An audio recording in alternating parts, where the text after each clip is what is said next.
ನಮ್ಮ ಕಪ್ಪು ಮಣ್ಣಿನ ಭೂಮಿಯಲ್ಲಿ ನಮ್ಮ ಕರ್ನಾಟಕದಲ್ಲಿ ಹುಟ್ಟಿರೋ ಪ್ರತಿಯೊಬ್ಬ ಕನ್ನಡಿಗನೂ ಸಹ ಈ ವಿಡಿಯೋವನ್ನು ಸಂಪೂರ್ಣವಾಗಿ ನೋಡಲೇಬೇಕು. ಯಾಕೆಂದರೆ ನಾವು ಇವತ್ತು ಹೇಳೋಕೆ ಹೊರಟಿರೋ ವ್ಯಕ್ತಿ ಸಂಪೂರ್ಣ ದಕ್ಷಿಣ ಭಾರತವನ್ನು ವಿಶಾಲ ಕನ್ನಡ ಸಾಮ್ರಾಜ್ಯವನ್ನಾಗಿ ಮಾಡಿದ ವ್ಯಕ್ತಿ, ಕನ್ನಡ ನಾಡಿಗೆ ಅಸ್ತಿತ್ವವನ್ನು ಕೊಟ್ಟಂತಹ ವ್ಯಕ್ತಿ, ಬಹುದೊಡ್ಡ ನೌಕಾಪಡೆ ಕಟ್ಟಿ ಈಗಿನ ಅಫ್ಘಾನಿಸ್ತಾನದವರೆಗೆ ಪ್ರಭಾವ ಬೀರಿದ ವೀರ, ಅರಬ್ಬರ ಮೊದಲ ಭಾರತದ ದಂಡಯಾತ್ರೆಯನ್ನು ಹಿಮ್ಮೆಟ್ಟಿಸಿ ಭಾರತಕ್ಕೆ ಬರುವ ಶತ್ರುಗಳಿಗೆ ಅಡ್ಡಗೋಡೆಯಾಗಿ ನಿಂತ ಪರಾಕ್ರಮಿ, ಇಡೀ ಭಾರತವನ್ನೇ ತನ್ನಡಿಯಲ್ಲಿ ಇರಬೇಕೆಂದುಕೊಂಡಿದ್ದ ಸೋಲೆ ಕಾಣದ ಬಹಳ ಶಕ್ತಿಶಾಲಿ ಹರ್ಷವರ್ಧನನನ್ನು ಯುದ್ಧದಲ್ಲಿ ಸೋಲಿಸಿದ ಕನ್ನಡಿಗ. ಇವರು ಬೇರೆ ಯಾರೂ ಅಲ್ಲ, ನಮ್ಮ ಕನ್ನಡದ ಹೆಮ್ಮೆಯ ದಕ್ಷಿಣ ಪತೇಶ್ವರ ಪರಮೇಶ್ವರ ಅಂತ ಬಿರುದು ಪಡೆದಿದ್ದ ಇಮ್ಮಡಿ ಪುಲಕೇಶಿಯವರು.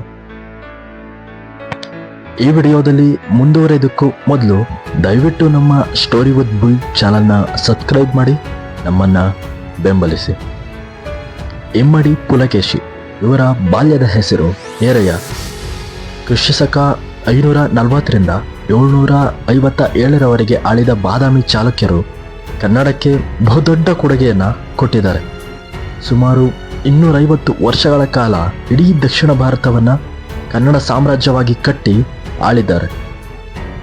ಇಮ್ಮಡಿ ಪುಲಕೇಶಿಯವರು ತಮ್ಮ ಅಜ್ಜಿಯ ಮಾರ್ಗದರ್ಶನದಲ್ಲಿ ರಾಜಧಾನಿ ಬಾದಾಮಿಯಿಂದ ದೂರದಲ್ಲಿದ್ದು ಬೆಳೀತಾರೆ.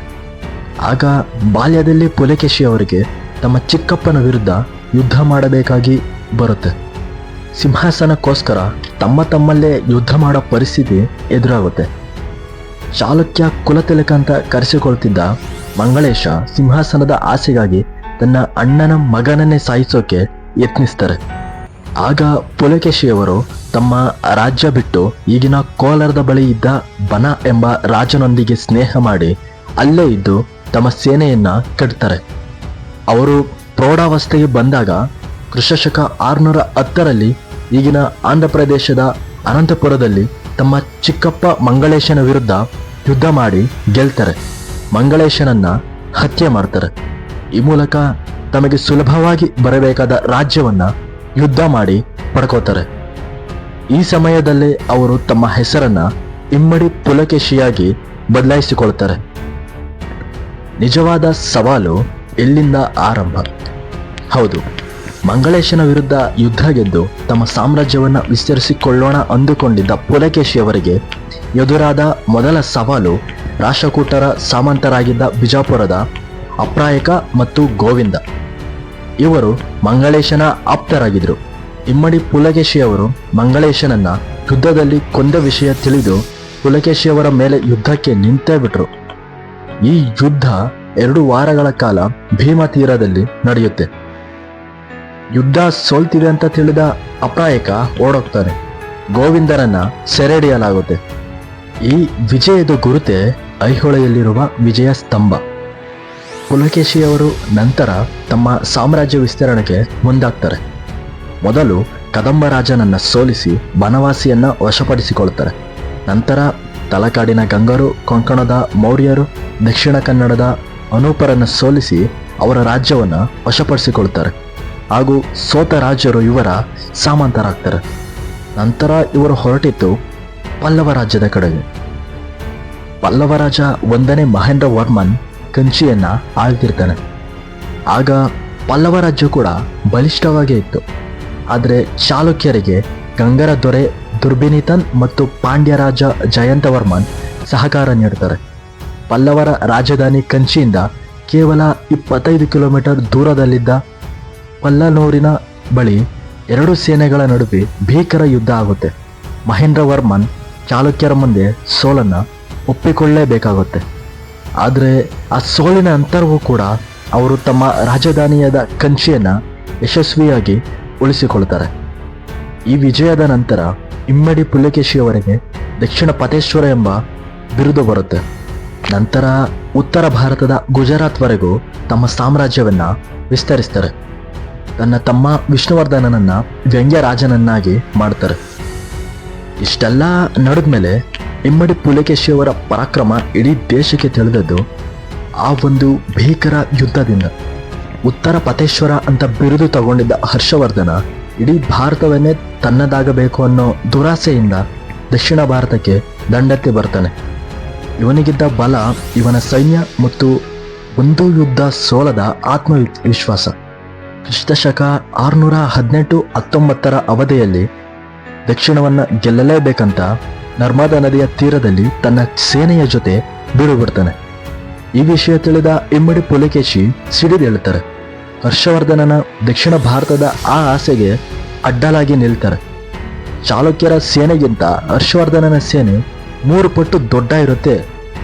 ಆದರೂ ಅಂಜದ ಪುಲಕೇಶಿ ಯುದ್ಧಕ್ಕೆ ನಿಂತೇ ಬಿಡ್ತಾರೆ. ಎಲ್ಲರೂ ಅನ್ಕೊಳ್ತಾರೆ ಹರ್ಷವರ್ಧನನ ಸೇನೆ ಇಮ್ಮಡಿ ಪುಲಕೇಶಿಯವರ ಸೇನೆಯನ್ನ ಹೊಸಕ್ಕೆ ಹಾಕಿರ್ತಾರೆ, ದಕ್ಷಿಣ ಭಾರತದ ದಂಡಯಾತ್ರೆಯನ್ನ ಶುರು ಮಾಡಿರ್ತಾರೆ ಅಂತ. ಆದರೆ ಇಮ್ಮಡಿ ಪುಲಕೇಶಿಯವರು ತಮ್ಮ ಬುದ್ಧಿವಂತಿಕೆಯಿಂದ, ತಮ್ಮ ಸೇನಾ ತಂತ್ರಗಾರಿಕೆಯಿಂದ ಹರ್ಷವರ್ಧನನ ಸೇನೆಯನ್ನ ಹಣ್ಗಾಯಿ ನೀರ್ಗಾಯಿ ಮಾಡಿಬಿಟ್ಟಿರ್ತಾರೆ. ಭೀಕರವಾಗಿ ನಡೆಯುತ್ತಿದ್ದ ಯುದ್ಧದಲ್ಲಿ ಇನ್ನೇನು ಹರ್ಷವರ್ಧನ ಸೋತೆ ಬಿಟ್ಟ ಅಂದುಕೊಳ್ಳೋ ಸಮಯದಲ್ಲಿ ಹರ್ಷವರ್ಧನ ತಾನು ಸೋಲ್ತಿದ್ದೀನಿ ಅಂತ ತಿಳಿದುಕೊಂಡು ಇಮ್ಮಡಿ ಪುಲಕೇಶಿಯವರ ಜೊತೆ ಸಂಧಾನ ಮಾಡ್ಕೊಳ್ಳೋಕೆ ಮುಂದಾಗ್ತಾನೆ. ಸಂಧಾನಕ್ಕೆ ಬಂದ ಹರ್ಷವರ್ಧನನ ಜೊತೆ ಅಹಂಕಾರ ತೋರದ ಕನ್ನಡದ ಅಪ್ರತಿಮ ವೀರ ಪುಲಕೇಶಿಯವರು ಹರ್ಷವರ್ಧನನಿಗೆ ಗೌರವ ನೀಡಿ ಸಂಧಾನಕ್ಕೆ ಒಪ್ಕೊಳ್ತಾರೆ. ಪುಲಕೇಶಿಯವರು ಏನಾದರೂ ಅವತ್ತು ಯುದ್ಧವನ್ನು ನಿಲ್ಲಿಸ್ತಾ ಇದ್ದಿದ್ರೆ ಇಡೀ ಭಾರತ ದೇಶ ಇಮ್ಮಡಿ ಪುಲಕೇಶಿಯವರ ಆಳ್ವಿಕೆಯಲ್ಲಿರ್ತಿತ್ತು. ಆದರೆ ಪುಲಕೇಶಿಯವರು ಉತ್ತರ ಭಾರತಕ್ಕಿಂತ ತಮ್ಮ ಸಾಮ್ರಾಜ್ಯ ಮತ್ತು ಆತ್ಮಗೌರವಕ್ಕೋಸ್ಕರ ಯುದ್ಧ ಮಾಡಿದರು. ಅರಬ್ಬರ ಜೊತೆ ಯುದ್ಧ. ಕ್ರಿಸ್ತಶಕ 636 ವೇಳೆಗೆ ಅರಬ್ಬರು ಸಮುದ್ರ ಮಾರ್ಗದ ಮೂಲಕ ಭಾರತಕ್ಕೆ ಬರ್ತಾರೆ. ಆಗ ಅವರನ್ನು ಮೊದಲ ಬಾಲಿಗೆ ಸೋಲಿಸಿ ವಾಪಸ್ ಕಳಿಸಿದ್ದು ಇಮ್ಮಡಿ ಪುಲಕೇಶಿ ಅಂತ ಹೇಳಲಾಗುತ್ತೆ. ಅದಲ್ಲದೆ ಇರಾನ್ ಮತ್ತು ಚಾಲುಕ್ಯರ ನಡುವೆ ರಾಜತಾಂತ್ರಿಕ ಸಂಬಂಧವಿತ್ತು ಅಂತ ಕೂಡ ಇತಿಹಾಸದಲ್ಲಿ ಉಲ್ಲೇಖವಿದೆ. ಹೀಗೆ ಕಾಲ ಕಲಿತ ಹಾಗೆ ಪುಲಕೇಶಿಯವರಿಗೆ ವಯಸ್ಸಾಗ್ತಾ ಬಂತು. ಅವರ ಮಕ್ಕಳು ಸಿಂಹಾಸನಕ್ಕೋಸ್ಕರ ಒಳಗೊಳಗೆ ಕಾದಾಡೋಕೆ ಶುರು ಮಾಡಿದರು. ಅವರ ಆರೋಗ್ಯ ಕೂಡ ಹದಗೆಡ್ತಾ ಹೋಯಿತು. ಈ ಸಮಯದಲ್ಲೇ ಅಂದರೆ 642ರಲ್ಲಿ ಪಲ್ಲವರ ದೊರೆ 1ನೇ ನರಸಿಂಹವರ್ಮನ್ ಚಾಲುಕ್ಯರ ಮೇಲೆ ಯುದ್ಧ ಮಾಡ್ತಾನೆ. ಈ ಯುದ್ಧದಲ್ಲಿ ಪುಲಕೇಶಿಯವರ ತಮ್ಮ ಹರ್ಷವರ್ಧನ ಸಾವನ್ನಪ್ತಾನೆ. ಇದರಿಂದ ಪುಲಕೇಶಿಯವರ ಅರ್ಧ ಬಲವೇ ಕುಸಿದು ಹೋಗುತ್ತೆ. ಅತ್ತ ಪುಲಕೇಶಿಯ ಮಕ್ಕಳು ಕೂಡ ವಿರೋಧಿಗಳ ಜೊತೆ ಕೈ ಜೋಡಿಸ್ತಾರೆ. ಈ ದಾಯಾದಿ ಕಲಹದಿಂದ ಪುಲಕೇಶಿಯವರ 3ನೇ ಮಗ ರಾಜ್ಯ ಬಿಟ್ಟು ಹೊರಟೋಗ್ತಾನೆ. ಈ ಸಮಯದಲ್ಲಿ ರಣರಂಗದಲ್ಲಿ ಹೋರಾಡಿದ ಪುಲಕೇಶಿಯವರು ವೀರ ಮರಣವನ್ನು ಹೊಂತಾರೆ. ಹೀಗೆ 33 ವರ್ಷಗಳ ಕಾಲ ಚಾಲುಕ್ಯರ ವಂಶದ ರಾಜನಾಗಿದ್ದ ಕನ್ನಡದ ಹೆಮ್ಮೆಯ ಅಪ್ರಥಮ ವೀರ ಇಮ್ಮಡಿ ಪುಲಕೇಶಿಯವರು ತಮ್ಮ ಕೊನೆಯುಸಿರೆಳಿದ್ದಾರೆ. 13 ವರ್ಷಗಳ ಕಾಲ ಬಾದಾಮಿಯನ್ನು ಆಳಿದ ಪಲ್ಲವರನ್ನ ಪುಲಕೇಶಿಯವರ 3ನೇ ಮಗ 1ನೇ ವಿಕ್ರಮಾದಿತ್ಯ ವಾಪಸ್ಸಾಗಿ ಪಲ್ಲವರನ್ನ ಅಲ್ಲಿಂದ ಓಡಿಸ್ತಾನೆ. ಆ ಮೂಲಕ ಚಾಲುಕ್ಯರ ಬಾವುಟವನ್ನು ಮತ್ತೆ ತಲೆ ಎತ್ತುವಂತೆ ಮಾಡ್ತಾನೆ. ನೋಡಿದ್ರಲ್ಲ ನಮ್ಮ ಕನ್ನಡದ ಹೆಮ್ಮೆಯ ವೀರ ಇಮ್ಮಡಿ ಪುಲಕೇಶಿಯವರ ಬಗ್ಗೆ. ಈ ವಿಡಿಯೋ ನಿಮಗೆ ಇಷ್ಟ ಆಗಿದ್ರೆ ದಯವಿಟ್ಟು ಲೈಕ್ ಮಾಡಿ, ಶೇರ್ ಮಾಡಿ, ಹಾಗೆ ಸಬ್ಸ್ಕ್ರೈಬ್ ಮಾಡೋದನ್ನು ಯಾವುದೇ ಕಾರಣಕ್ಕೂ ಮರಿಬೇಡಿ. ಧನ್ಯವಾದ.